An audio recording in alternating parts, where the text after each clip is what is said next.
ফেরাউন যাদেরকে দুর্বল করে রেখেছে, যাদেরকে মিটিং মিছিল করতে দেয় নাই, কথা বলতে দেয় নাই, সভা সমাবেশ করতে দেয় নাই, তাদের ঘরের মধ্যে রাত্রি যাপন করতে দেয় নাই, তাদেরকে গুম করেছে, খুন করেছে, তাদেরকে বিভিন্নভাবে নির্যাতন করেছে, চাকরিচ্যুত করেছে, বিভিন্নভাবে নির্যাতনের স্টিম রোলার চালিয়েছে। আল্লাহ সুবহানাহু ওয়া তাআলা বলছেন, অনুরিদু, আমি চাই, আমি সিদ্ধান্ত নিয়েছি, আন্নামুন্না আলাল্লাযিনা ইসতুদঈফু ফিল আরদ, যারা জমিনের মধ্যে দুর্বল ছিল, ওয়ানাজআলাহুম আইম্মা, ইমামের বহু বচন আইম্মা, আমি তাদেরকে ইমামত দিব, আমি তাদেরকে প্রতিষ্ঠিত করব, আমি তাদেরকে ক্ষমতার রাজমুকুট তাদের মাথায় পরিয়ে দিব। আল্লাহু আকবার। যাদেরকে এই জনপদ থেকে উৎখাত করা হয়েছে, আমি এই জনপদে তাদেরকে আমি প্রতিষ্ঠিত করব, আর প্রতিষ্ঠিত শক্তিকে আমি এই জমিন থেকে উৎখাত করব। আল্লাহু আকবার। যাদের জন্য আজকে এই পৃথিবীটাকে অন্ধকারচ্ছন্ন করে ফেলেছ, আমি তাদের জন্য আলো হাজির করব। যারা আজ আলোর মসনদে বসে মানুষের উপর নির্যাতন করছ, আমি তাদের জন্য অন্ধকার হাজির করব। আল্লাহু আকবার। আমার জমিনের মধ্যে ফাসাদ সৃষ্টি করেছ, আমার দায়ীদেরকে ফাঁসির কাস্টে ঝুলিয়েছ, আমার দিন প্রতিষ্ঠা হবে এই ভয়ে নিরীহ নিরস্ত্র মজলুম মুসলমানদেরকে তুমি হত্যা করেছ, নির্যাতন করেছ, তাদের ব্যবসা বাণিজ্য বন্ধ করে দিয়েছ, তাদের কণ্ঠনালীকে রোধ করেছ, তাদের বাকশক্তি হনন করেছ, তাদের দাওয়াতকে বন্ধ করে দিতে তাদের নিবন্ধন বাতিল করে দিয়েছ, তোমরা তাদেরকে কথা বলতে দাও নাই, মিটিং মিছিল করতে দাও নাই, তাদেরকে এইভাবে নির্যাতন নিষ্পেষণ করেছ। এখন যখন আমার ফায়সালা চলে এসেছে, তুমি তখন ঈমান আনছ, আমি তোমার ঈমান কবুল করব না। পবিত্র মুহররম মাস চলছে, আজকে মুহররমের 5 তারিখ। মুহররমের 10 তারিখকে বলা হয় আশুরার দিন। আশুরা শব্দটি আশারাতে থেকে এসছে, আশার অর্থ 10, আর ইয়ৌমে আশুরা বলতে মুহররম মাসের 10 তারিখে বোঝানো হয়। এই আশুরার দিনটা আল্লাহ সুবহানাহু ওয়া তাআলার কাছে অধিক গুরুত্বপূর্ণ একটা দিন। এটার গুরুত্ব তাৎপর্য অনেক বেশি, কিন্তু আমাদের মধ্যে একটা ভুল চিন্তা কাজ করে। এই 10 মুহররম তথা আশুরার দিন কারবালার প্রান্তরে নবী করিম সাল্লাল্লাহু আলাইহি সাল্লামের দৌহিত্র ইমাম হুসাইন রাদিয়াল্লাহু তাআলা আনহু শহীদ হওয়ার কারণে এই আশুরার মর্যাদা বৃদ্ধি পেয়েছে। বিষয়টা এমন নয়, হুসাইন রাদিয়াল্লাহু তাআলা আনহু কারবালার প্রান্তরে আশুরার দিন শহীদ হয়েছেন, এটা সত্য, তবে ওনার শাহাদাতের কারণে আশুরার দিনের মর্যাদা বেড়ে গেল, বিষয়টা এমন নয়। বরঞ্চ নবী করিম সাল্লাল্লাহু আলাইহি সাল্লামের অসংখ্য হাদিস থেকে এর তাৎপর্য বোঝা যায়। এটা ইমাম হুসাইন রাদিয়াল্লাহু তাআলা আনহুর শাহাদাতের আগেও যুগ যুগ ধরে এটার মর্যাদা আল্লাহ তাআলা বলবৎ রেখেছেন। সুবহানাল্লাহ।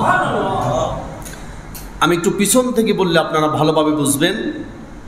গত সপ্তাহে আমরা আলোচনা করেছিলাম, এই যে হিজরি সন শুরু হলো, নবী করিম সাল্লাল্লাহু আলাইহি সাল্লাম পৃথিবী থেকে বিদায় নেওয়ার অনেক পরে হযরত ওমর রাদিয়াল্লাহু তাআলা আনহুর খেলাফত আমলে তারা পরামর্শক্রমে রাসূল পাক সাল্লাল্লাহু আলাইহি সাল্লামের মক্কা থেকে মদিনায় হিজরত করেছেন যে সনে, সে সনকে এক সন ধরে তারা হিজরি সন শুরু করেন। তার মানে নবী করিম সাল্লাল্লাহু আলাইহি সাল্লাম যখন ইন্তেকাল করেন তখন 11 হিজরি ছিল। তখন কত হিজরি? 11 হিজরি। নবী করিম সাল্লাল্লাহু আলাইহি সাল্লাম যখন হিজরত করেন, রাসূলের বয়স ছিল 52 বছর। তিনি 63 বছর বয়সে ইন্তেকাল করেন। তার মানে 10 বছর তিনি মদিনায় শাসন করেছেন, মদিনায় অবস্থান করেছেন। 11 হিজরিতে তিনি ইন্তেকাল করেন। আর ইমাম হুসাইন রাদিয়াল্লাহু তাআলা আনহু তিনি কারবালার প্রান্তরে শহীদ হন 61 হিজরিতে। তাহলে রাসূল ইন্তেকাল হয় 11 হিজরি, ইমাম হুসাইন রাদিয়াল্লাহু তাআলা আনহু শাহাদাত বরণ করেন 61 হিজরি। মাঝখানে কত বছর গ্যাপ? 50 বছর গ্যাপ। অর্থাৎ নবী করিম সাল্লাল্লাহু আলাইহি সাল্লামের হাদিসগুলো রাসূল পাক সাল্লাল্লাহু আলাইহি সাল্লাম জীবিত অবস্থায় বর্ণনা করেছেন না ইন্তেকালের পরে বর্ণনা করেছেন? জীবিত অবস্থায় তিনি বর্ণনা করেছেন। তাহলে এই হাদিসগুলো বোঝা যাচ্ছে শহাদায়ে কারবালার কারণে ইয়ৌমে আশুরা দিনের ফজিলত বৃদ্ধি পায় নাই, বরঞ্চ আল্লাহ সুবহানাহু ওয়া তাআলা ইমাম হোসাইনের শাহাদাতটা আশুরার দিন করার কারণে এটার গুরুত্ব মুসলিম উম্মাহর মধ্যে আরো অনেক গুণ বেড়ে গেল। সুবহানাল্লাহ। ইয়াউমে আশুরার দিন শুহাদায়ে কারবালা থেকে এটার মর্যাদা বৃদ্ধি পেয়েছে এটা নয়, বরঞ্চ এটা যুগ যুগ ধরে এটার মর্যাদা আল্লাহ তাআলা বলবৎ রেখেছেন। সুবহানাল্লাহ। আসুন আমরা সরাসরি দলিল ভিত্তিক কথা শুরু করার চেষ্টা করি, তাহলে আমরা বুঝতে সহজ হবে। নবী করিম সাল্লাল্লাহু আলাইহি সাল্লাম যখন মক্কা থেকে মদিনায় হিজরত করল, মদিনায় এসে দেখল ইহুদি খ্রিস্টানরা তারা ইয়াউমে আশুরার দিন রোজা রাখে। নবী করিম সাল্লাল্লাহু আলাইহি সাল্লাম তিনি বিভিন্ন গোত্রের সাথে কথা বলে বিষয়টা ক্লিয়ার হওয়ার জন্য চাইল। মদিনাতে ইহুদি বড় বড় তিনটা গোত্র ছিল।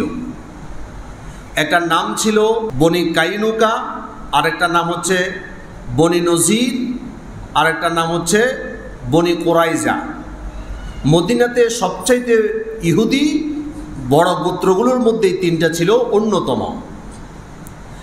এই গোত্রগুলোর মানুষগুলো তারা আশুরার দিন রোজা রাখত। নবী করিম সাল্লাল্লাহু আলাইহি সাল্লাম তাদেরকে জিজ্ঞেস করলো, এই দিন তোমরা রোজা রাখো কেন? তারা বলে, এই দিন বনী ইসরাঈলদেরকে ফেরাউনের কবল থেকে আল্লাহ তাআলা নাজাতের ব্যবস্থা করেছেন, এজন্য নবী মূসা আলাইহিস সালাম রোজা রেখেছেন। তার জন্য নবী মূসা আলাইহিস সালামের স্মরণে আমরা নিজেরাও রোজা রাখি। আসুন আমরা সরাসরি হাদিস থেকে শুনি। সহিহ বুখারীর হাদিস নাম্বার 2004 عن ابن عباس رضي الله تعالى عنه قال قدم المدينة رسول الله صلى الله عليه وسلم। ইবনে আব্বাস রাদিয়াল্লাহু তাআলা আনহু তিনি বলছেন, কদিমাল মাদিনাতা রাসূলুল্লাহ সাল্লাল্লাহু আলাইহি সাল্লাম, রাসূলুল্লাহ যখন মদিনায় আগমন করলো, ফারাআল ইয়াহুদা তাসুমু ইয়াউম আশুরা, রাসূল পাক সাল্লাল্লাহু আলাইহি সাল্লাম দেখলো ইয়াউমে আশুরার দিন ইহুদিরাও তারা রোজা রাখে।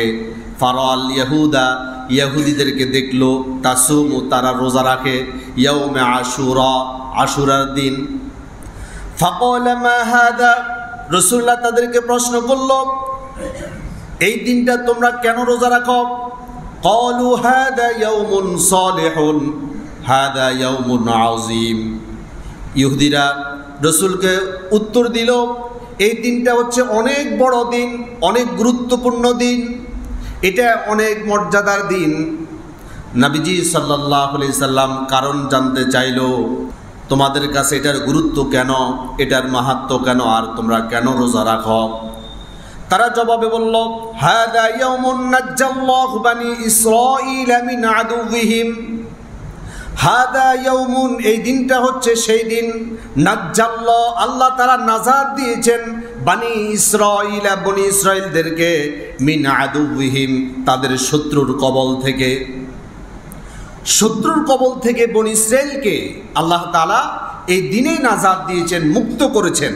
ফাসামাহু মূসা, সুতরাং এই দিনে নাজাত প্রাপ্ত হওয়ার কারণে, এই দিনে বিজয় লাভ করার কারণে নবী মূসা আলাইহিস সালাম রোজা রাখতেন। ফাসামাহু মূসা, মূসা আলাইহিস সালাম রোজা রেখেছেন। ক্বালা ফাআনা আহাক্কু বিমূসা মিনকুম, নবী করিম সাল্লাল্লাহু আলাইহি সাল্লাম তাদেরকে বলল, তোমরা মূসা আলাইহিস সালাম রোজা রাখার কারণে তোমরাও রোজা রাখো। শুনে রাখো, ফাআনা আহাক্কু বিমূসা মিনকুম, মূসাকে অনুসরণ করার ক্ষেত্রে তোমাদের চাইতে আমাদের হক বেশি। সুবহানাল্লাহ। ফাসামাহু, রাসূল পাক সাল্লাল্লাহু আলাইহি সাল্লাম এই দিনে তিনি রোজা রাখতেন। ওয়া আমারা বিসিয়ামিহি, নবী করিম সাল্লাল্লাহু আলাইহি সাল্লাম সাহাবায়ে কেরাম রিদওয়ানুল্লাহি তাআলা আলাইহিম আজমাইন গণকে রোজা রাখতে নির্দেশ দিলেন। সুবহানাল্লাহ। অর্থাৎ আশুরার দিন শুধু ইহুদিরা, খ্রিস্টানরা তারা রোজা রাখবে, এটা তো শুধু তাদের আমল নয়, বরঞ্চ মূসা আলাইহিস সালামকে অনুসরণ করার ক্ষেত্রে আমরা হচ্ছি তাদের চাইতে বেশি হকদার। ফাআনা হাক্কু মিনকুম, নবীজি সাল্লাল্লাহু আলাইহি সাল্লাম নিজে রোজা রাখতেন, সকল সাহাবায়ে কেরামকে, সকল উম্মতদেরকে নবীজি সাল্লাল্লাহু আলাইহি সাল্লাম রোজা রাখতে নির্দেশ দিয়েছেন। ফেরাউনের কবল থেকে আল্লাহ সুবহানাহু ওয়া তাআলা বনী ইসরাইলকে নাজাতের ব্যবস্থা করেছেন, মুক্ত করেছেন। এটা কেমন? জ্যোতিষীর মাধ্যমে ফেরাউন জানলো এমন একটা সন্তান জন্মগ্রহণ করতে যাচ্ছে যে সন্তান তার মসনদ চূর্ণ বিচূর্ণ করে দিবে, তার ক্ষমতার আধিপত্য একেবারে তছনছ করে দিবে। এই একটা কথাকে বিশ্বাস করে সে সিদ্ধান্ত নিল, আজ থেকে যত পুত্র সন্তান জন্মগ্রহণ করবে সবগুলোকে হত্যা করো, সবাইকে হত্যা করো, সবাই রক্ত ঝরাও, এরপরও আমাকে ক্ষমতায় থাকতে হবে। ক্ষমতার জন্য এরাই তো পাগল, তারা মানুষের রক্তের উপর ক্ষমতার মসনদ টিকে রাখতে চায়।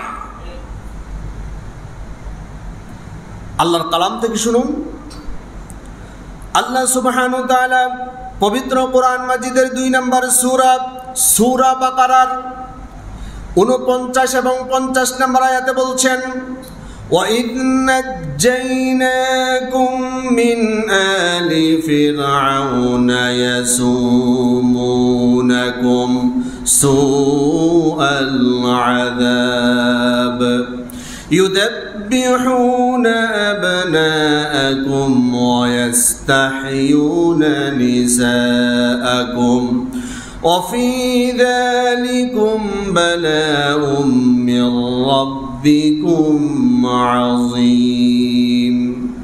আল্লাহ সুবহানাহু ওয়া তাআলা বলছেন, ওয়াইদ নাজ্জাইনাকুম, স্মরণ করো সেই সময়ের কথা, নাজ্জাইনাকুম, যখন আমি নাজাত দিয়েছি, মুক্ত করেছি, তাদেরকে বিজয় দান করেছি, মিন আলি ফিরআউনা, ফেরাউন এবং তার দল থেকে, ইয়াসুমুনাকুম সুআল আযাব, যারা নাকি তাদের উপর আযাব চাপিয়ে দিত। কিভাবে আযাব দিত?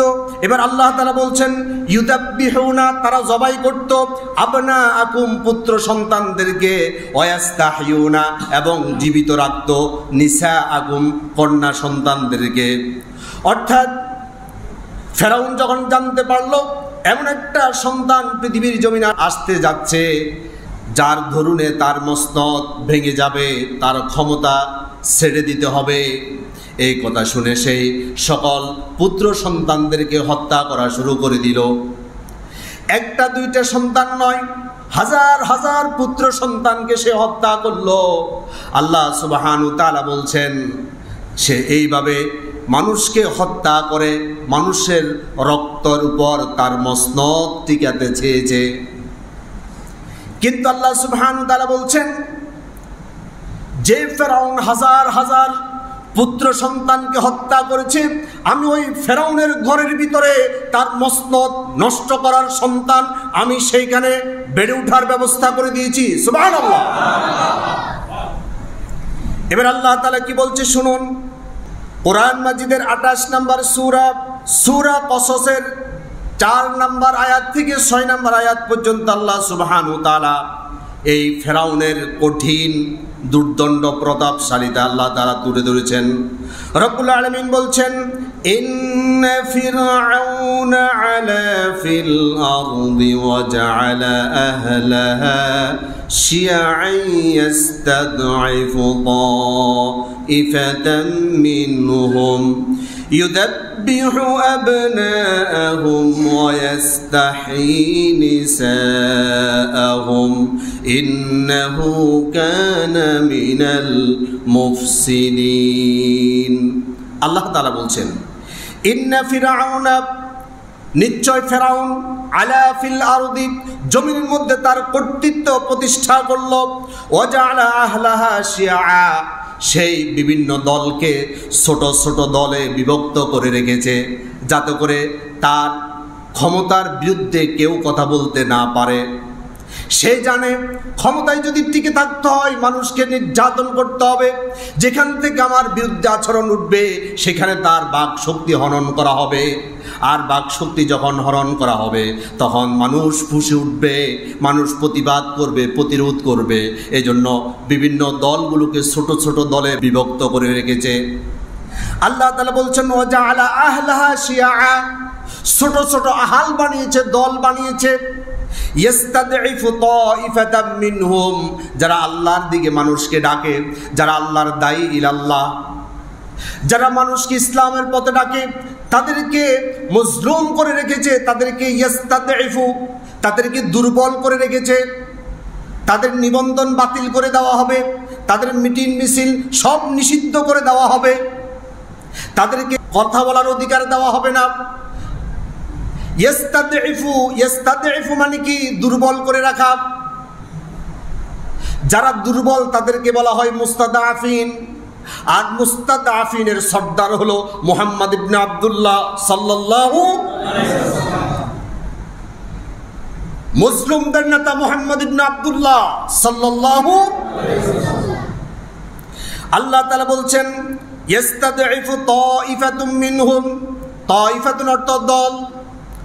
ওই আল্লাহর বিধান যারা আল্লাহর এই জমিনের মধ্যে প্রতিষ্ঠা করতে চায়, তাদেরকে ফেরাউন দুর্বল করে রেখেছে।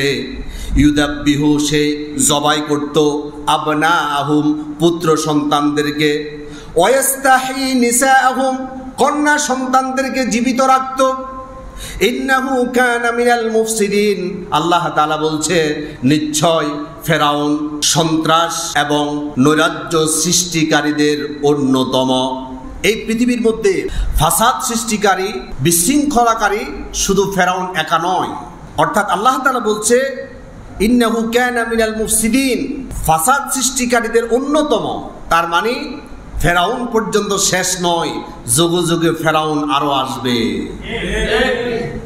এরপর আল্লাহ তাআলা বলছেন ওয়ানুরিদু আন নামুন্না আলাল্লাযীনা ইসতুদঈফু ফিল আরদ ওয়া নাজআলাহুম আইম্মাতাও ওয়া নাজআলাহুমুল ওয়ারিসিন। আল্লাহ তাআলা বলছেন অনুরিদু আন নামুন্না আলাল্লাযীনা ইসতুদঈফু ফিল আরদ, ফেরাউন যাদেরকে দুর্বল করে রেখেছে, যাদেরকে মিটিং মিছিল করতে দেয় নাই, কথা বলতে দেয় নাই, সভা সমাবেশ করতে দেয় নাই, তাদের ঘরের মধ্যে রাত্রি যাপন করতে দেয় নাই, তাদেরকে গুম করেছে, খুন করেছে, তাদেরকে বিভিন্নভাবে নির্যাতন করেছে, চাকরিচ্যুত করেছে, বিভিন্নভাবে নির্যাতনের স্টিম রোলার চালিয়েছে। আল্লাহ সুবহানাহু ওয়া তাআলা বলছেন অনুরিদু, আমি চাই, আমি সিদ্ধান্ত নিয়েছি, আন্নামুন্না আলাল্লাযীনা ইসতুদঈফু ফিল আরদ, যারা জমিনের মধ্যে দুর্বল ছিল, ওয়ানাজআলাহুম আইম্মা, ইমামের বহু বচন আইম্মা, আমি তাদেরকে ইমামত দিব, আমি তাদেরকে প্রতিষ্ঠিত করব, আমি তাদেরকে ক্ষমতার রাজ মুকুট তাদের মাথায় পরিয়ে দিব। আল্লাহু আকবার। যে ফেরাউনের সামনে হাজার হাজার মানুষ চুপ ছিল, তাদের সন্তানকে হত্যা করা হচ্ছে, প্রতিবাদ তো করা দূরের কথা, আওয়াজ তোলার পর্যন্ত দুঃসাহস কেউ করে নাই। যারা শুধু তাদের সন্তানের হত্যা, এই দৃশ্য শুধু তাকিয়ে তাকিয়ে দেখেছিল, আল্লাহ তাআলা বলছেন ওয়ানাজআলাহুম আইম্মা, এইদেরকে আমি ইমামতের মুকুট পরাই দিব। আল্লাহু আকবার। যে মানুষগুলো ফেরাউনের সামনে ও শব্দ করার সাহস নাই, ফেরাউনকে তার মস্তক থেকে নামিয়ে তাদের হাতে ক্ষমতা তুলে দেওয়া, এটা কি দুঃস্বপ্ন নয়? অসম্ভব বিষয়। আল্লাহ তাআলা বলছেন অসম্ভবের বহনায় সম্ভবের নন্দর গাড়াই হচ্ছে আমার কাজ। সুবহানাল্লাহ। আল্লাহ তাআলা বলছেন অনুরিদু আন নামুন্না আলাল্লাযীনা ইসতুদঈফু ফিল আরদ, যাদেরকে আজকে বাসস্থান থেকে নির্বাসিত করা হচ্ছে, যাদেরকে দুর্বল করে রাখা হয়েছে, যাদেরকে কথা বলার অধিকার হরণ করা হয়েছে, তাদের ক্ষমতার অপব্যবহার করে তাদের কণ্ঠনালীকে স্তব্ধ করে দিয়েছে। ওয়ানাজআলাহুম আইম্মা, আমি সিদ্ধান্ত নিয়েছি, আমি তাদেরকে ক্ষমতার মসনদে বসাই দিব। ওয়ানাজআলাহুমুল ওয়ারিসিন, আল্লাহ তাআলা বলছে শুধু তাদেরকে আমি ক্ষমতার মসনদে বসাবো না, এই আদর্শ যারা লালন করবে, এই আদর্শের জন্য যারা জীবন বাজি রেখে সামনে আল্লাহর দ্বীনকে প্রতিষ্ঠার জন্য এগিয়ে যাবে, ওয়ানাজআলা লাহুমুল ওয়ারিসিন, আমি তাদেরকেও এই ক্ষমতার ওয়ারিস বানিয়ে দিব। যাদেরকে এই জনপদ থেকে উৎখাত করা হয়েছে, আমি এই জনপদে তাদেরকে আমি প্রতিষ্ঠিত করব, আর প্রতিষ্ঠিত শক্তিকে আমি এই জমিন থেকে উৎখাত করব। আল্লাহু আকবার। যাদের জন্য আজকে এই পৃথিবীটাকে অন্ধকারচ্ছন্ন করে ফেলেছ, আমি তাদের জন্য আলো হাজির করব।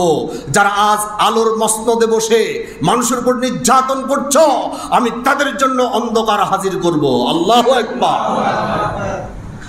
আলোর মধ্যে অন্ধকার হাজির করা, অন্ধকারের ভিতরে আলোর প্রদীপ জ্বালানো, এটা কার সাধ্য আছে?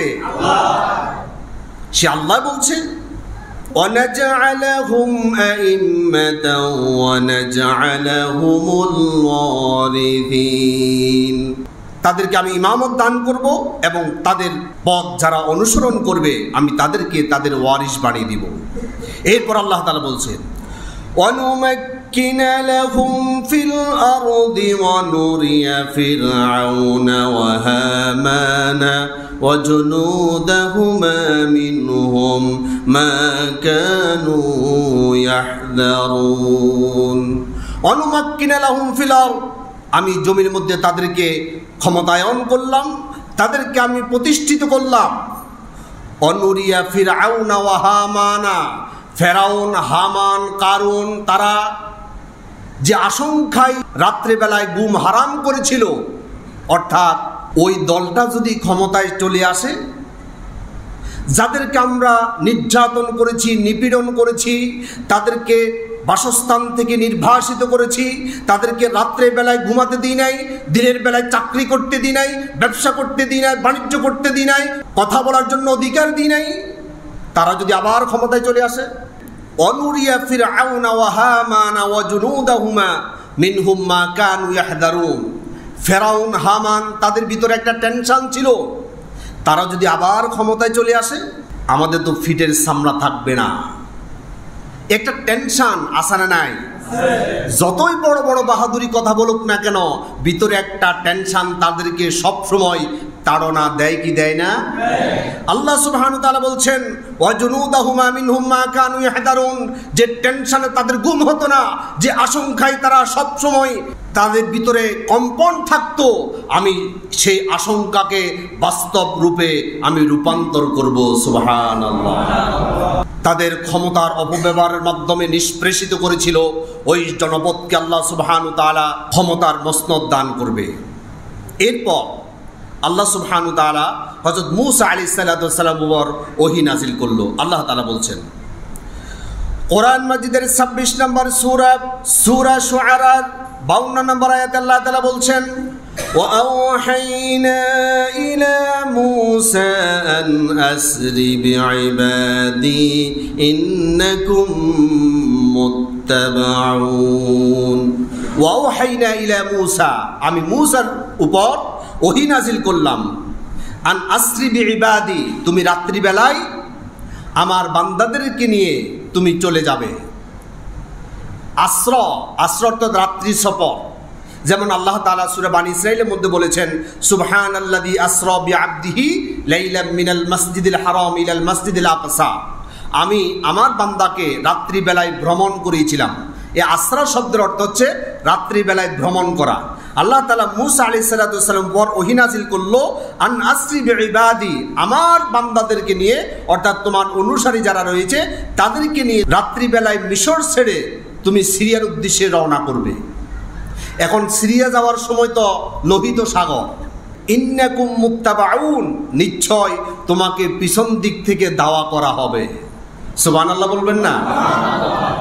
ফেরাউনের ভয়ে তোমার অনুসারী যারা আছে তাদেরকে নিয়ে তুমি চলে যাবে, কিন্তু আবার মনে রাখবে পিছন থেকে কিন্তু ধাওয়া করা হবে। রাত্রিকালীন সফর শুরু করলো।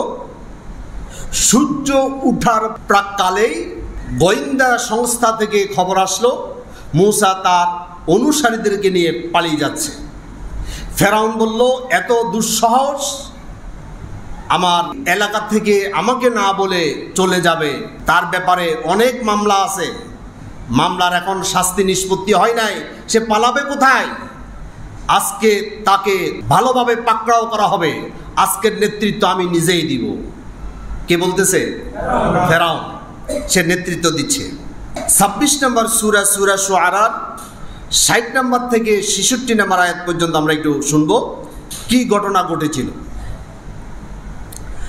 আল্লাহ সুবহানাহু ওয়া তাআলা বলছেন, ফাআতবাউহুম মুশরিকিন, সূর্য উদয়ের পাককালে তারা তাদেরকে ধাওয়া শুরু করলো। অর্থাৎ ফেরাউন তার লস্কর নিয়ে, ফেরাউন মূসা আলাইহিস সালাতু ওয়াস সালামকে আটক করার জন্য, গ্রেফতার করার জন্য তার লস্কর নিয়ে সে রওনা হয়ে গেল। আল্লাহ সুবহানাহু ওয়া তাআলা বলছেন, ফালাম্মা তারাআল জামআনি ক্বালা আসহাবু মূসা ইন্না লামুদরাকুন। ফালাম্মা তারাআল জামআন, তারা একদল আরেক দলকে যখন পরস্পর কাছাকাছি হয়ে গেল, সাক্ষাৎ হয়ে গেল, ক্বালা আসহাবু মূসা, মূসার সাথী সঙ্গীরা বলল, ইন্না লামুদরাকুন, হে মূসা আমরা তো ধরা পড়ে গেলাম। সামনে লোহিত সাগর, পিছনে ফেরাউনের বিশাল বাহিনী, নিশ্চয় আমরা তাদের কাছে ধরাশায়ী হয়ে গেলাম। এবার হযরত মূসা আলাইহিস সালাতু ওয়াস সালাম তাদেরকে কি বলল? আল্লাহ তাআলা বলছেন, ক্বালা কাল্লা ইন্না মা'ইয়া রাব্বী সায়াহদিন। ক্বালা কাল্লা, কখনো না, আমরা তো সে আল্লাহর গোলামি করি না যে আল্লাহ শত্রুদের হাতের মধ্যে আমাদেরকে ছেড়ে দিবে আর আমাদেরকে তারা কচুকাটা করবে। আমাদের ঈমান যদি মজবুত থাকে আল্লাহর আরশ আজিম থেকে সাহায্য আসতে দেরি হবে না। সুবহানাল্লাহ। ইন্না মা'ইয়া রাব্বী, আমাদের সাথে আমাদের রব আছে। কে আছে? এ হচ্ছে আমাদের সর্বশক্তি, এ হচ্ছে আমাদের প্রেরণা, এ হচ্ছে আমাদের শক্তির মহা উৎস। আমাদের সাথে কে আছে? আল্লাহ। যার সাথে আছে তার কোনো ভয় আছে? গোটা পৃথিবী যদি তার বিরুদ্ধে বিদ্রোহ ঘোষণা করে, আমার আল্লাহ যদি আমার সাথে থাকে, কেউ আমাদের কিছু করতে পারবে না। হযরত মূসা আলাইহিস সালাতু ওয়াস সালাম বলল, ইন্না মা'ইয়া রাব্বী সায়াহদিন, আমাদের সাথে আমাদের আল্লাহ আছে। সায়াহদিন, তিনি আমাদেরকে পথ দেখাবে। হযরত মূসা আলাইহিস সালাতু ওয়াস সালামের কঠিন ঈমান দেখে আল্লাহ তাআলা খুশি হয়ে গেল। আমার বান্দা তো আমার উপর তাওয়াক্কুল করেছে। পিছনে বিশাল বাহিনী, সামনে সমুদ্র, আর মূসা বলছে আমার আল্লাহ আমার সাথে আছে। সুবহানাল্লাহ। এই তাওয়াক্কুল দেখে আল্লাহ সুবহানাহু ওয়া তাআলার সাথে সাথে ওহী নাযিল করলো। রব্বুল আলামিন বলছেন, ফাআওহাইনা ইলা মূসা আন ইদরিব বিআসাকাল বাহর। ফাআওহাইনা ইলা মূসা, মূসার প্রতি আমি ওহী নাযিল করলাম, আন ইদরিব, আঘাত করো, বিআসাকাল বাহর, তোমার হাতে যে লাঠি আছে এই লাঠি দিয়ে বাহর, সমুদ্রের উপর আঘাত করো। মূসা আলাইহিস সালাতু ওয়াস সালাম আল্লাহর পক্ষ থেকে অর্ডার পাওয়ার পর একটা আঘাত করলো, এক আঘাতে সাগরের বুক ছিঁড়ে 12টা রাস্তা তৈরি হয়ে গেল। আমাদের মধ্যে একটা ভুল ধারণা আছে, সেটা হচ্ছে ফেরাউনকে আল্লাহ তাআলা ডুবিয়ে মেরেছে নীল নদে। আচ্ছা, নীল নদ এটা কি সাগর না নদী? নদী। কোরআনের শব্দ হচ্ছে বিআসাকাল বাহর, বাহর অর্থ সাগর, নদীর আরবি হচ্ছে নাহরুন। আল্লাহ তাআলা নাহার বলে নাই, বাহার বলেছেন। বাহার অর্থ সাগর, নীল নদ নয়। নদী হইলে তো এরা সাঁতরাইয়া পার হয়ে যেত। আল্লাহ তাআলা সাগরের বুক ছিঁড়ে এক বিশাল বিশাল রাস্তা তৈরি করে দিল। আল্লাহ তাআলা বলছেন, ফানফালাক ফাকানা কুল্লু ফিরকিন কাত্তাউদিল আযীম, বিশাল বিশাল গ্র্যান্ড রোড আল্লাহ তাআলা সমুদ্রের বুক ছিঁড়ে আল্লাহ সুবহানাহু ওয়া তাআলা তৈরি করে দিলেন। সুবহানাল্লাহ। মূসা আলাইহিস সালাতু ওয়াস সালাম তার অনুসারীদেরকে নিয়ে তারা পার হয়ে গেল।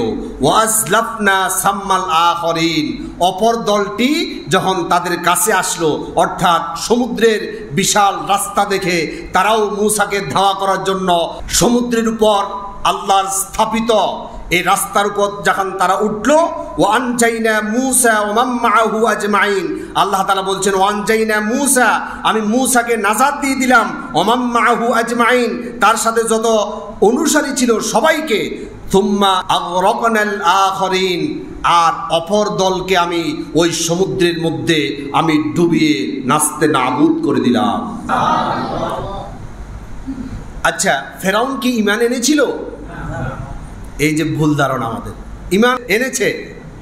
আল্লাহ তাআলা বলছেন ফেরাউনকে যখন ডুবানো হচ্ছে, একবার ডুবাই আবার উঠায়, আবার ডুবাই আবার উঠায়, যখন এই অবস্থা করতে করতে তার অবস্থা যখন কাহিল, তখন সে ঈমান আনতে শুরু করলো।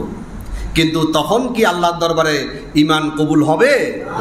কবুল হবে না। আল্লাহ তাআলা বলছেন কোরআন মাজিদের 10 নম্বর সূরা ইউনূসের 90 থেকে 92 নম্বর আয়াত আল্লাহ তাআলা বলছেন হাত্তা ইযা আদরাকাহুল গরক ক্বালা আমানতু আন্নাহু লা ইলাহা ইল্লাল্লাযী আমানাত বিহি বানু ইসরাঈল ওয়া আনা মিনাল মুসলিমিন।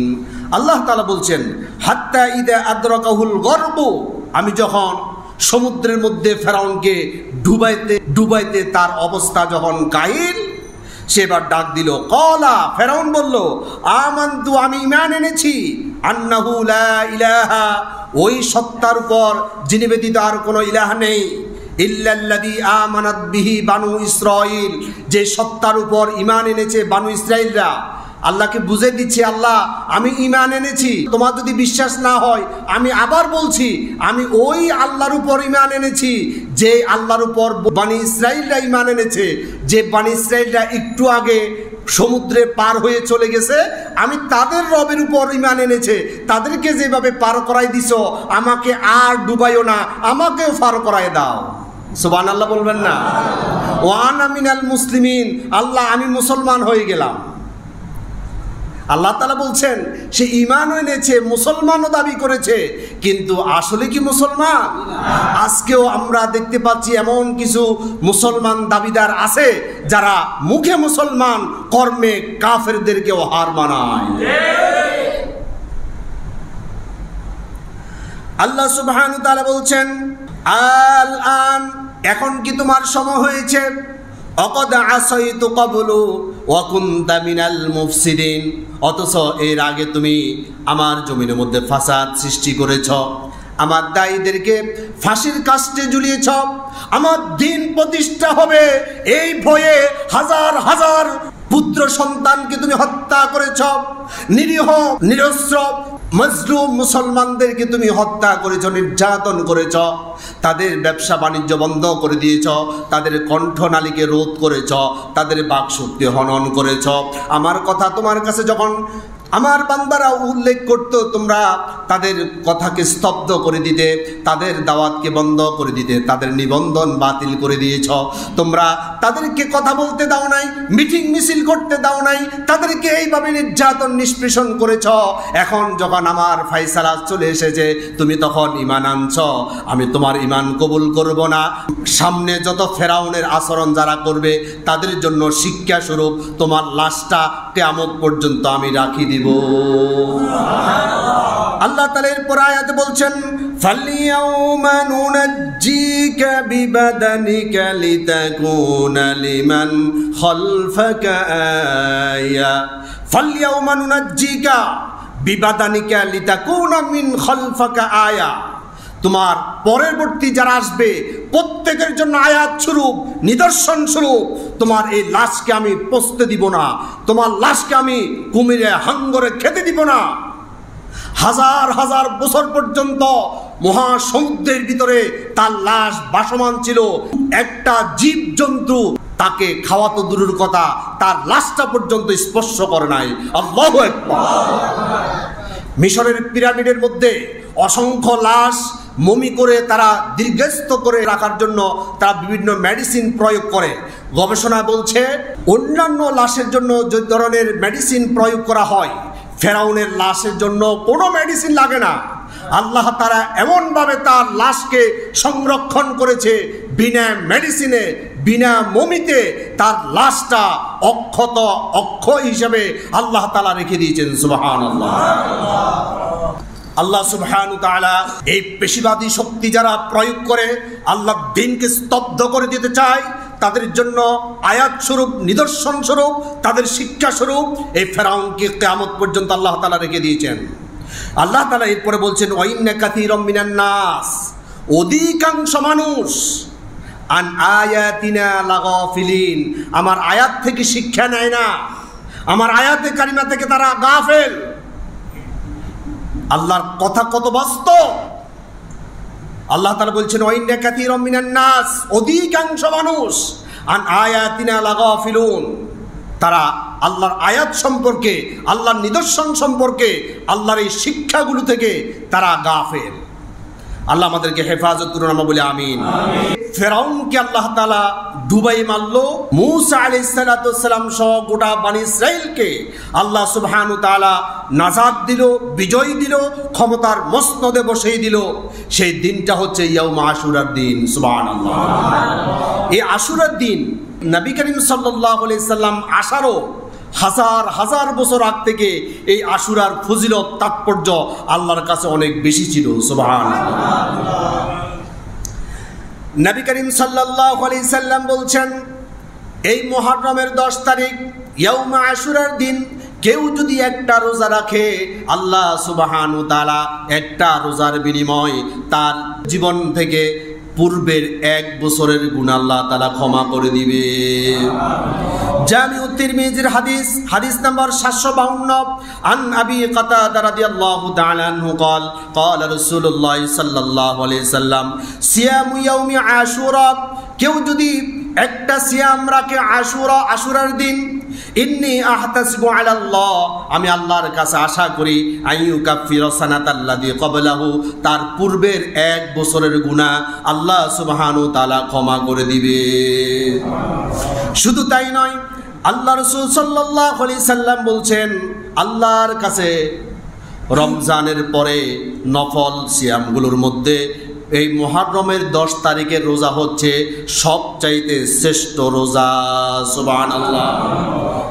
সহিহ মুসলিম শরীফের হাদিস, হাদিস নাম্বার 2645, আন আবি হুরায়রা রাদিয়াল্লাহু তাআলা আনহু قال قال رسول الله সাল্লাল্লাহু আলাইহি সাল্লাম আফদালুস সিয়ামি বা'দা রমাদান, রমজানের পরে নফল সিয়ামগুলোর মধ্যে আফদালুস সিয়াম, সবচাইতে আফদল সিয়াম, সবচাইতে শ্রেষ্ঠ রোজা ইয়াউমে আশুরার রোজা। শাহরুল্লাহিল মুহররম, মুহররম আল্লাহর মাস। মুহররম কার মাস? শাহরুল্লাহ, আল্লাহর মাস। রাসূলুল্লাহ বলছেন শাহরুল্লাহিল মুহররম, মুহররম আল্লাহর মাস। এই মাসের রোজাটা আল্লাহর কাছে সবচাইতে উত্তম রোজা। ওয়া আফদালুস সালাতি বা'দাল ফরিদাতি, ফরজ সালাতগুলোর পর নফল সালাতের মধ্যে সবচাইতে আফজল, সবচাইতে উত্তম সালাতুল লাইল, অর্থাৎ রাতের নামাজ, তাহাজ্জুদের নামাজ। আল্লাহর কাছে যত সালাত আছে নফল সালাতগুলোর মধ্যে ফরজ সালাতের পরে তাহাজ্জুদের সালাতের দাম, এর গুরুত্ব, এর তাৎপর্য আল্লাহর কাছে সবচাইতে বেশি। আর ফরজ রোজার পর সবচাইতে গুরুত্বপূর্ণ রোজা হচ্ছে আশুরার দিনের রোজা। বলেন সুবহানাল্লাহ। সময় কম, আমি খুব দ্রুত হাদিসগুলো বলার চেষ্টা করছি। নবী করিম সাল্লাল্লাহু আলাইহি সাল্লাম আশুরার দিনের রোজা এত বেশি গুরুত্ব দিতেন, ইবনে আব্বাস রাদিয়াল্লাহু তাআলা আনহু তিনি বলছেন, নফল রোজারগুলোর মধ্যে এত গুরুত্ব অন্য কোন রোজার ক্ষেত্রে রাসূলুল্লাহ দিতে আমি দেখি নাই। সুবহানাল্লাহ। আসুন হাদিস থেকে জানার চেষ্টা করি আমরা। সহিহ বুখারীর হাদিস, হাদিস নাম্বার 2006, আন ইবনে আব্বাস রাদিয়াল্লাহু তাআলা আনহু قال, ইবনে আব্বাস রাদিয়াল্লাহু তাআলা আনহু তিনি বলছেন, মা রাআইতুন নবী সাল্লাল্লাহু আলাইহি সাল্লাম ইয়াতাহাররা সিয়ামা ইয়াউমিন ফাদ্দালাহু আলা গায়রিহি ইল্লা হাদাল ইয়াউমা ইয়াউম আশুরা। এই আশুরার দিনের রোজাকে রাসূল করিম সাল্লাল্লাহু আলাইহি সাল্লাম নফল রোজাগুলোর মধ্যে সবচাইতে বেশি গুরুত্ব দিতেন। অন্য কোন রোজার ক্ষেত্রে এত গুরুত্ব, এত তাৎপর্য বর্ণনা করতে বা এইভাবে তাৎপর্য নিয়ে রোজা উদযাপন করতে আর অন্য কোন রোজার ক্ষেত্রে আমি দেখি নাই। আল্লাহু আকবার। এরপর রাসূলুল্লাহ বলছেন, ওয়াহাদা শাহরু ইয়ানি শাহরু রমাদান, আর মাসগুলোর মধ্যে সর্বশ্রেষ্ঠ মাস হচ্ছে রমজান মাস। দিনগুলোর মধ্যে নফল সিয়ামের জন্য সবচাইতে গুরুত্বপূর্ণ হচ্ছে ইয়াউমে আশুরার রোজা, আর মাসগুলোর মধ্যে সবচাইতে শ্রেষ্ঠ মাস হচ্ছে রমজান মাস। শুধু তাই নয়, নবী করিম সাল্লাল্লাহু আলাইহি সাল্লাম ইয়াউমে আশুরার দিন সকালবেলায় আনসার সাহাবীদের অলিতে গলিতে, আনসার সাহাবীরা যেখানে বসবাস করত সেখানে, সেই পল্লীগুলোতে, সেই গ্রামগুলোতে রাসূল করিম সাল্লাল্লাহু আলাইহি সাল্লাম কিছু মানুষ পাঠিয়ে দিতেন আর বলতেন, যারা রোজা রাখে নাই তাদের প্রত্যেকে রোজা রাখতে বলো, প্রয়োজনে যারা নাস্তা করে ফেলেছে সকালবেলায় তাদেরকেও রোজা রাখতে বলো, যারা খেয়ে ফেলেছে তাদেরকে এখান থেকে রোজা শুরু করতে বলো, আর যারা খায় নাই তারা যাতে না খেয়ে তারা তাদের রোজাটা লম্বা করে দেয়। সুবহানাল্লাহ। আসুন রাসূলের হাদিস থেকে শুনি। সহিহ বুখারীর হাদিস, হাদিস নাম্বার 1960, 1960 নম্বর হাদিস।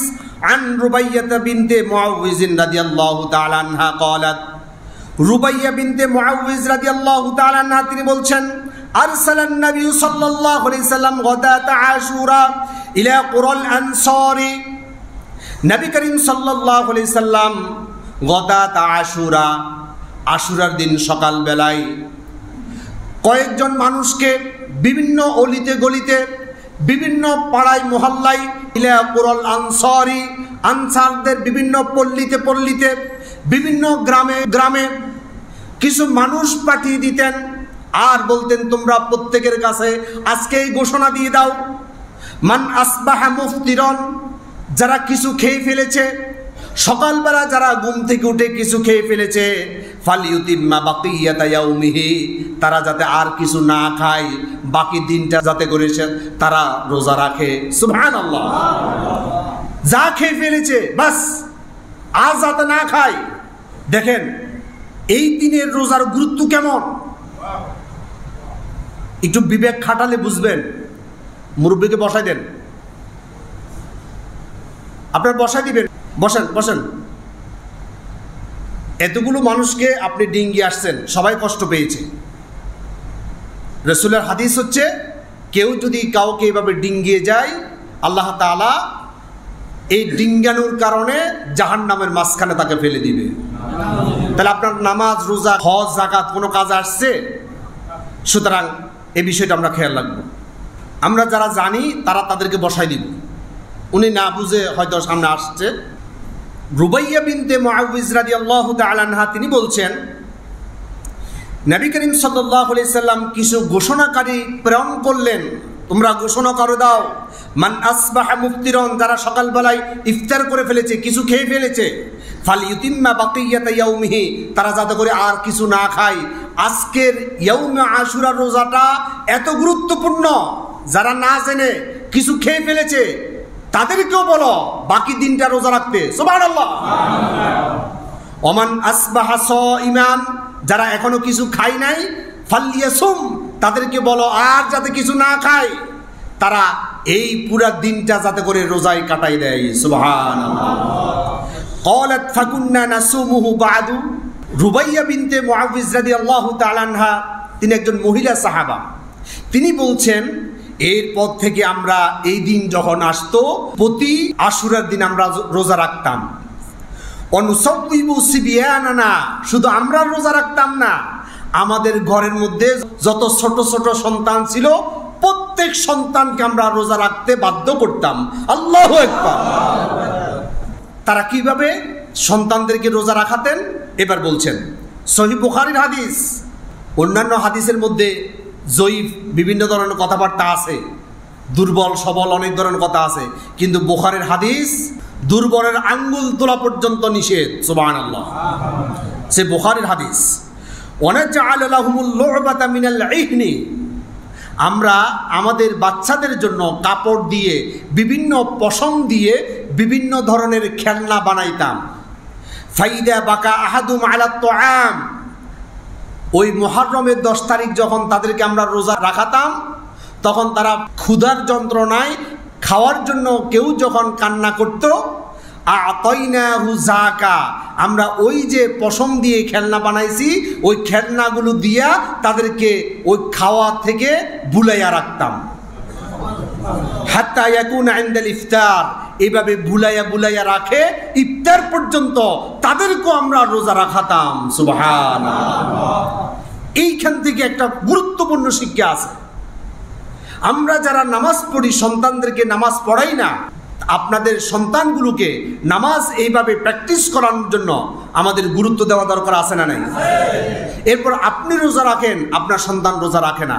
আপনি দিন মানেন, আপনার সন্তান দিন মানে না। তাহলে বুঝা যাচ্ছে এই রোজার গুরুত্ব আছে না নাই? রমজানের রোজা ফরজ হওয়ার আগে এই মুহররমের 10 তারিখ রোজা রাখা ফরজ ছিল। আসুন রাসূলের হাদিস থেকে শুনি। সহিহ বুখারীর হাদিস, হাদিস নাম্বার 2002।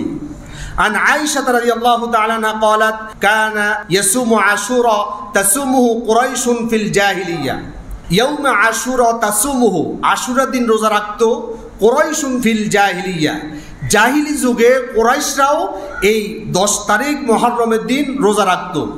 ওকানা রাসূলুল্লাহ সাল্লাল্লাহু আলাইহি সাল্লাম ইয়াসুমু, রাসূল পাক সাল্লাল্লাহু আলাইহি সাল্লাম নিজেও এই দিনে রোজা রাখতো।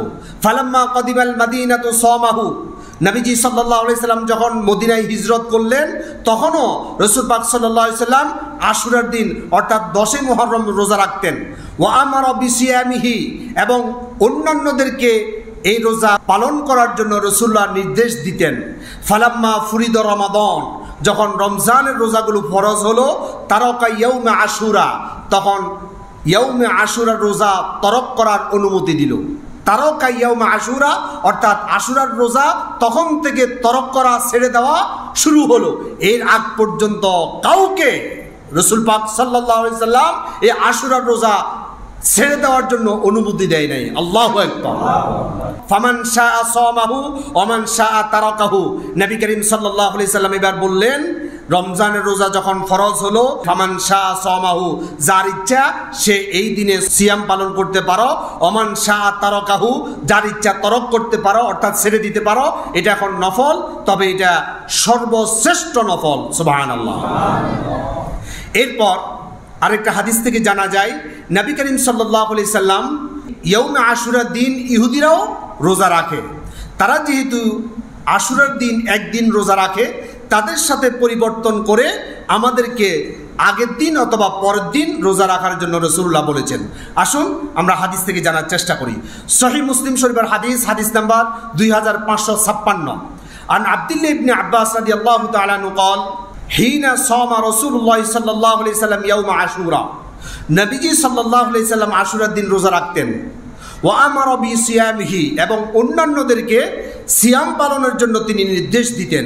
ক্বালু ইয়া রাসূলুল্লাহ সাল্লাল্লাহু আলাইহি সাল্লাম, সাহাবায়ে কেরাম রাসূলকে প্রশ্ন করলো, ইন্নাহু ইয়াউমুন তুআজ্জিমুহুল ইয়াহুদা ওয়ান নাসারা, ইয়া রাসূলুল্লাহ এই দিনটাকে ইহুদি নাসারাও তারা অনেক বড় গুরুত্বপূর্ণ দিন হিসেবে তারা উদযাপন করে, আমাদেরকে আপনি রোজা রাখার জন্য বলতেছেন, আপনি নিজেও রোজা রাখেন, অথচ এই দিনে ইহুদি খ্রিস্টানরাও রোজা রাখে।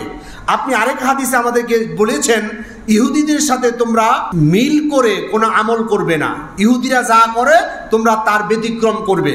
এখন তারাও রোজা রাখে, আমরাও রোজা রাখতেছি, তাহলে তো ব্যতিক্রম হচ্ছে না, তাদের সাথে একরকমই হয়ে যাচ্ছে। এবার নবীজি সাল্লাল্লাহু আলাইহি সাল্লাম বলল, ও তোমরা তো ভালো কথা আমাকে মনে করে দিলে, আমার তো এটা স্মরণেই ছিল না। এবার রাসূলুল্লাহ বলছেন, ফাকালা রাসূলুল্লাহ সাল্লাল্লাহু আলাইহি সাল্লাম ফাইদা কানাল আমুল মুকবিলু ইনশাআল্লাহ, ইনশাআল্লাহ আগামী বছর সুমনাল ইয়াউমাত তাসি', আমরা সকলেই 9 তারিখও রোজা রাখব। অর্থাৎ 10 তারিখ তো আমরা এতদিন রোজা রাখতাম, ইহুদি খ্রিস্টানরাও ওই দিন রোজা রাখে, সুতরাং তাদের সাথে যেহেতু সামঞ্জস্যতা চলে এসছে, এই জন্য আমরা আগামী বছর আল্লাহ যদি চাই তাহলে আমরা সুমনাল ইয়াউমাত তাসি', 9 তারিখও রোজা রাখবো। তাহলে তাদের সাথে একটা বৈপরীত্য সৃষ্টি হয়ে যাবে, তাহলে আর কোনো সমস্যা থাকবে না। বর্ণনাকারী ইবনে আব্বাস রাদিয়াল্লাহু তাআলা আনহু তিনি বলছেন, ক্বালা ফালাম ইয়াতিল আমুল মুকবিলু, আগামী বছর আসার আগেই হাত্তা তুওফি রাসূলুল্লাহ সাল্লাল্লাহু আলাইহি সাল্লাম, রাসূল পাক সাল্লাল্লাহু আলাইহি সাল্লাম ইন্তেকাল করলেন। অর্থাৎ রাসূল পাক সাল্লাল্লাহু আলাইহি সাল্লাম আশা করেছিল আগামী বছর থেকে 9 তারিখও রোজা রাখবে, কিন্তু রাসূলুল্লাহ আশা পোষণ করেছে আগামী বছর মুহররম আসার আগেই রাসূলুল্লাহ ইন্তেকাল করেন। তাহলে উম্মত হিসেবে রাসূল যেহেতু আশা করেছেন, আমাদের সেই আশার পথ অনুসরণ করা উম্মত হিসেবে আমাদের উপর দায়িত্ব আছে না নাই? আমরা চেষ্টা করবো তো ইনশাআল্লাহ। এরপর আরেকটা হাদিসে রাসূলুল্লাহ বলেছেন, আগে অথবা পরে মিলাইয়া তাদের সাথে একটা খেলাপ সৃষ্টি করবে, একটা বৈপরীত্য সৃষ্টি করবে। মুসনাদে আহমদের হাদিস, হাদিস নাম্বার 2145, আন আব্দুল্লাহ ইবনে আব্বাস রাদিয়াল্লাহু তাআলা আনহু قال قال رسول الله صلى الله عليه وسلم সুমু ইয়াউম আশুরা, তোমরা আশুরার দিন রোজা রাখো, অখলিফু, তোমরা খেলাফ করো ইহুদিদের সাথে। অর্থাৎ রাসূলুল্লাহ সাল্লাল্লাহু আলাইহি ওয়াসাল্লাম বলছে আশুরার দিন রোজা রাখো, অখলিফু ফীহিল ইয়াহুদা, তবে তোমরা ইহুদিদের সাথে একটা খেলাফ করবে, বৈপরীত্য করবে। সুমু ক্বাবলাহু ইয়াওমান, আশুরার আগের দিন একদিন রোজা রাখবে, আও বাদাহু ইয়াওমান, অথবা পরের দিন মিলাইয়া একটা রোজা রাখবে। অর্থাৎ আগামী বুধবার 10 মুহররম, আমরা যারা 10 মুহররম রোজা রাখবো তারা আগের দিন 9 তারিখ একটা রোজা, অর্থাৎ মঙ্গলবার একটা রোজা, এরপর বুধবার আরেকটা রোজা। যদি মঙ্গলবার আমরা কেউ রাখতে না পারি তাহলে বুধবারের সাথে বৃহস্পতিবার মিলিয়ে আমরা পরের দিন আরেকটা রোজা রাখলেই রসুলের সুন্নাহ মোতাবেক রোজা আদায় হয়ে যাবে। এখন কথা হচ্ছে, কেউ কি একটা রাখতে পারবে? রসুল পাক সাল্লাল্লাহু আলাইহি সাল্লাম আশা করেছেন আরেকটা রোজা রেখে তাদের সাথে একটা বৈপরীত্য সৃষ্টি করবে, কিন্তু তিনি এটা আমল করতে পারলেন না। তিনি আমল করেছে একদিন। তিনি আমল করেছেন কয়দিন? একদিন।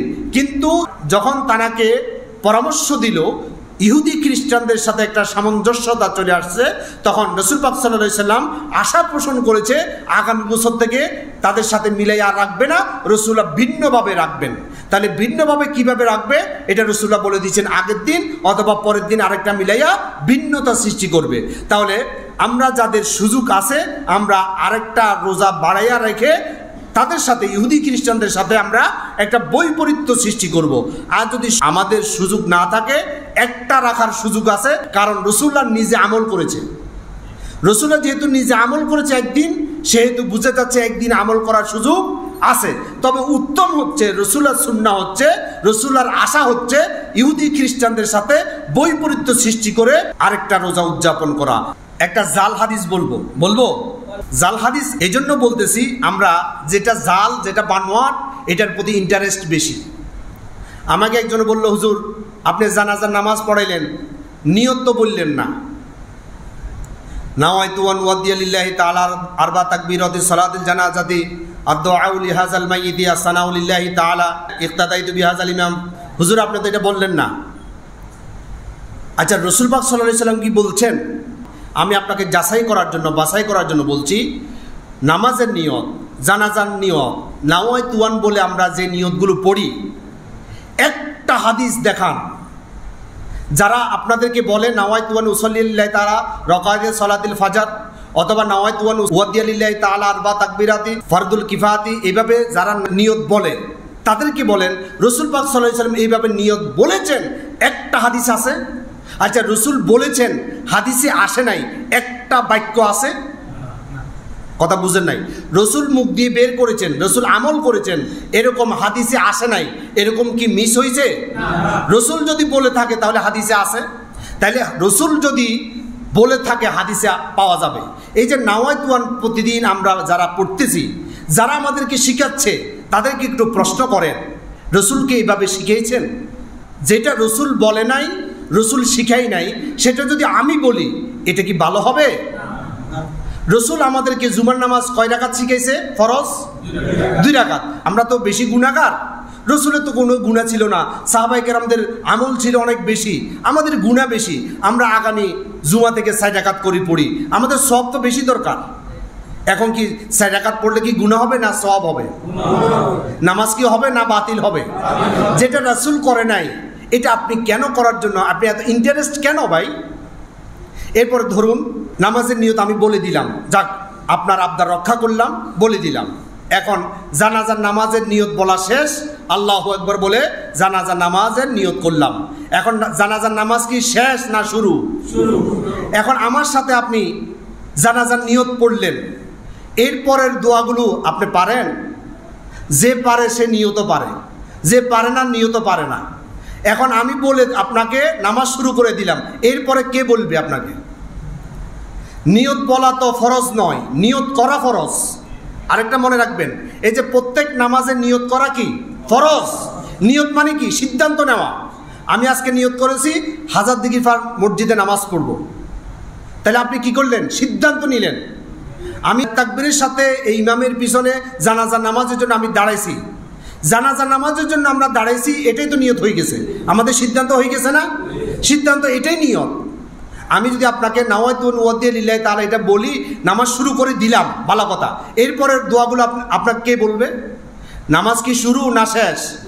আমি তো শুরু করে দিলাম, এরপরে যে আটকিছেন এখান থেকে ছুড়াইব কে? আগে না হুজুরে ছুড়ে দিল, ভালো কথা, এখান থেকে ছুড়াইব কে আপনাকে?